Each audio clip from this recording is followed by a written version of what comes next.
Siguro, ngunyan naman pa akong budget. Siguro mag-give na lang akong list for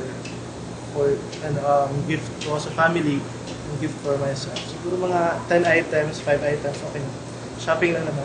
I usually don't do Christmas shopping kasi most of the time, sina mama gumagawa. Pero if ever I have to do it, gagawa ng list muna kung sino yung mga pagbibigyan, saan yung mga possible na pwede ibigay sa kanila. Tapos syempre, canvas din.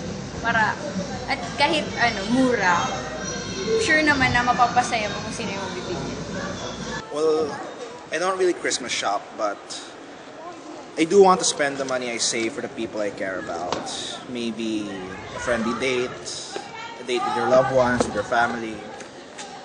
If I'm going to save the money that I want to spend for them, perhaps maybe I'll cut down on the meals that I eat every day.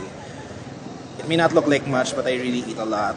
Maybe I'll cut down how much I eat, the meals that I eat. It really depends on the price of the meal. So maybe then, if I really cut down, maybe I can save enough money to spend for the people that I love. As a student, babudgetin ko yung Christmas shopping.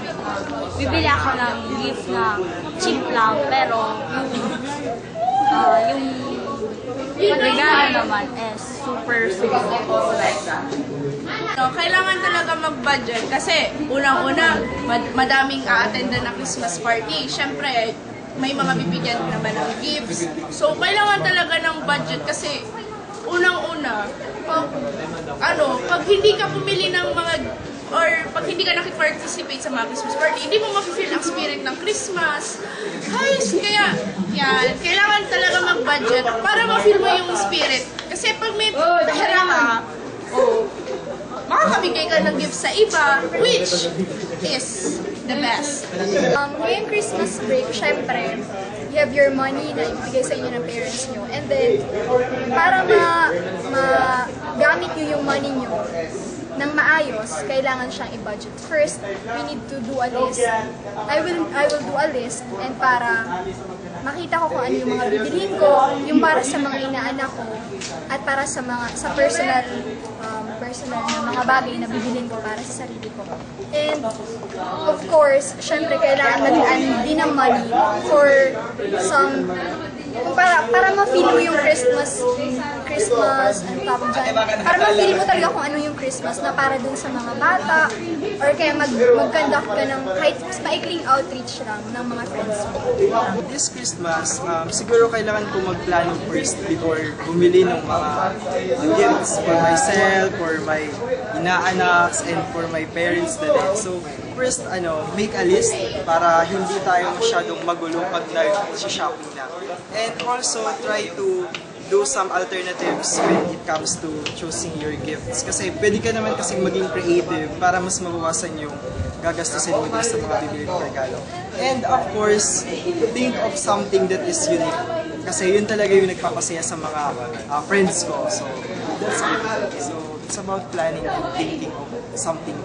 Kung magbabudget man ako ng pera ko para sa Christmas, I would do it in a way na gagawa ako ng list. Listahan ng mga niregaluhan ko, and then, kumbaga, aalamin ko muna yung mga gusto nila. Hindi ako basta-basta bibili agad-agad kung halimbawa maparaan ako sa isang tindahan. Tapos, kumbaga magka-canvas muna ako. Kailangan mo munang makita yung iba't ibang pwesto na pwede mong mabilhan. Huwag kang padalos-dalos sa pagbili. At dapat siguraduhin mong quality, hindi lang basta mura, quality rin. During Christmas, we don't need to buy expensive gifts. It's the thought that counts. So, for me, I think it's easier if us students, we will make a list of our own for the people we care about in order for us to budget our money. And of course, it's better to make a personalized thing rather than buy something really expensive. It's really the essence of buying a gift for someone special. I can budget my money for this Christmas by first, maggagawa muna ako ng listahan kung ilan ba at kung sino-sino ba ang aking bibigyan ng regalo. And with that, I can see kung anong mga kailangan nila, kung ano bang gusto nila. And with that, I will budget the money kasi makikita ko naman sa pag-uugali nila tapos sa mga gawain nila kung ano ba talaga ang mga gusto nila. Kung ano ba talaga ang mga gusto nila. At saka ako hahanap ng mga bagay na karapat dapat sa mga taong mahal ko sa buhay.